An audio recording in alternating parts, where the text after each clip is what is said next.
பங்காளின்னா சண்டை போட தான் செய்வாங்க.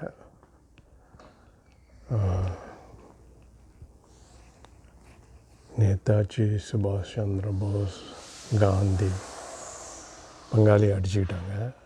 அம்பேத்கர், காந்தி எல்லோரும் தான் சண்டை போட்டிருக்காங்க.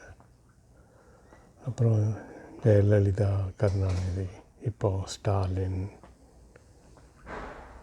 எடப்பாடி இருக்கும், ரெண்டும் இருக்கும்.